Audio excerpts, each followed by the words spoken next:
Então, bom dia a todos. Nós vamos falar hoje da propagação de calor. Vamos falar da propagação de calor.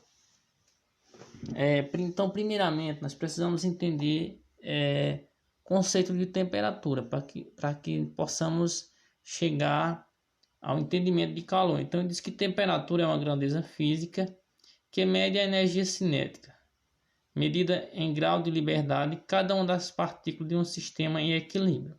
Vejamos que como é que essa temperatura é formada? Ela é formada através de movimentos e agitações das moléculas. Essa temperatura ela é expressada em sistemas internacionais. Vejamos que quando eu estou falando de temperatura, precisamos lembrar de uma coisa, que essa temperatura ela pode ser quente ou pode ser frio. Então, muitas vezes nós temos o conceito que temperatura só é algo quente. Mas vejamos, precisamos entender que eu tenho uma temperatura. Essa temperatura ela pode ser quente ou ela pode ser fria.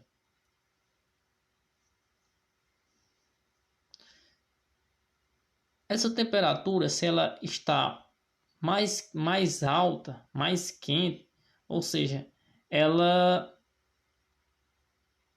apresenta sua energia cinética com mais agitações. E aí, nós temos três escalas, três formas de expressar essa temperatura. Vejamos que essa temperatura ela vem em nível de calor e que essa temperatura são calculadas de três formas. Elas podem ser calculadas em graus Celsius, que é a mais utilizada no Brasil, que a gente diz 25 graus Celsius, 30 graus Celsius, 40 graus Celsius. Nós temos a temperatura e é representada por C com essa bolazinha. Nós temos a temperatura de Kelvin, que é representada pela letra K e é utilizada em pesquisas científicas. E eu tenho as temperaturas de Fahrenheit, que elas são representadas pela letra F e são usadas em países de língua inglesa. Vejamos que também essas temperaturas elas se dividem em escalas. Eu tenho a temperatura, eu tenho três formas de expressar essa temperatura. Essa temperatura ela pode ser quente ou frio. Essa temperatura ocorre através das agitações das moléculas no estado térmico de um corpo, através de movimentos dessas moléculas. E essas escalas, essas temperaturas, elas podem se dividem em duas escalas, que é chamada escalas de temperatura absoluta, que as temperaturas absolutas elas não apresentam valores negativos, são só temperaturas em números positivos. E vejamos que nós temos a escala de temperatura relativa. A escala de temperatura relativa já diz, ela está relacionada com valores diferentes, ou seja, elas podem apresentar valores positivos e valores negativos. Após a temperatura, nós vamos entender aqui a questão do calor. Então ele vem nos mostrar, eu trouxe até aqui uma figurazinha onde vocês podem entender e observar.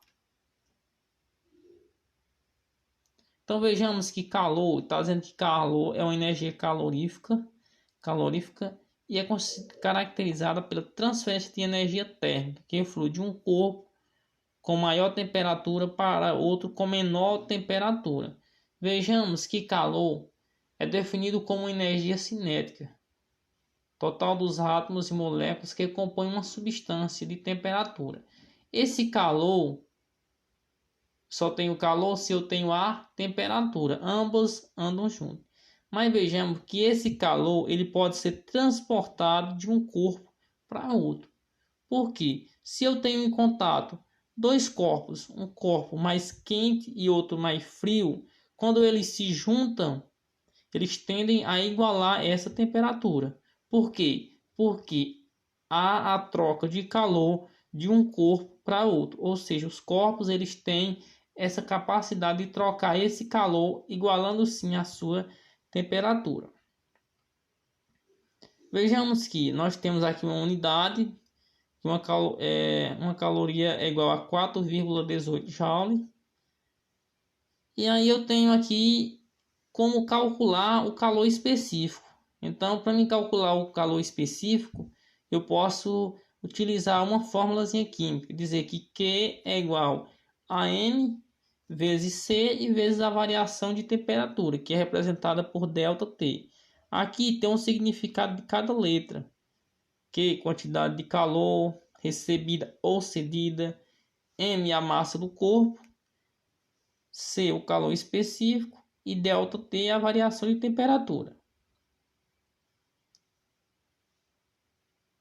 Aí nós temos aqui um exemplozinho onde diz que com base no calor específico da água, que é de 1 caloria por grau, 1 quilocaloria por grau Celsius de gramas, podemos determinar a quantidade de energia que seria consumida para aquecer 500 gramas de água de 20 graus Celsius até 80 graus Celsius. Então vejamos aqui. Nós temos a massa do corpo, que é 500 gramas. Nós temos o calor específico, que está representado por gramas. E nós temos uma variação de temperatura, que variou de 20 graus Celsius até 80 graus Celsius. Então nós podemos calcular essa equação química, dizer que 80 menos 20 é 60, e eu multiplico 60 vezes 1 vezes 500, que seria 30.000 calorias. Eu posso também calcular essa caloria, esse calor, através do calor chamado de calor latente, que é a quantidade de energia térmica necessária para mudar o estado físico ou fase de uma grama de uma substância. Nesse caso, ele pode absorver ou perder. Vejamos que o calor latente ele muda os estados físicos. Vejamos aqui, nós sabemos que, por exemplo, vamos entender aqui a água, por exemplo. Nós sabemos que a água ela tem as suas transformações físicas, tem seus estados. Então vejamos que todas as substâncias elas têm os estágios, que elas podem estar sólida, elas podem estar líquida e elas podem estar gasosa. Vejamos que cada substância depende-se de um ponto chamado de ponto de fusão e ponto de ebulição. E aí eu posso calcular esse calor latente através de Q é igual a M vezes L, onde Q é a quantidade de calor, M é a massa do corpo, L é o calor latente. Então eu trouxe aqui um exemplo. Qual a quantidade de energia necessária para derreter 500 gramas de gelo? Sabe-se que o calor latente de fusão do gelo é de 80 calorias por grama. Então vejamos aqui. Nós vamos procurar a quantidade de calor. Qual é a massa do corpo? 500. Qual é o calor latente? É 80 calorias por grama. Então é só multiplicar 500 vezes 80, que seria 40.000 calorias. E aí, vejamos bem que esse calor ele pode se propagar através de algumas formas. Radiação por causa de agitação térmicas. Então, essa propagação de calor ele pode ser transmitida através das radiações e agitações térmicas, que são as ondas infravermelhas e a radiação térmica que ocorre. Essa convecção ocorre em meios materiais, principalmente nos fluidos, líquidos e gases. Nós temos a condução na transmissão de calor. Nós temos que são bons condutores. Nós temos elementos que são bons condutores, que facilitam a passagem do calor. Nessa propagação eu tenho bons condutores que facilitam a passagem de calor. Eu tenho também alguns maus condutores que dificultam a passagem do calor, e eu tenho equilíbrio térmico, quando os dois corpos atingem a mesma temperatura. Ou seja, esse calor ele pode se propagar em escalas, e essas escalas dependem dos corpos. Eles podem ter uma condução na transmissão de calor. Esses corpos variam da sua composição química. Eles podem ser bons condutores, eles podem ser mal condutores, ou eles podem ter o equilíbrio, ou seja, compartilhar esse calor. Irei também disponibilizar para vocês esse material em PDF.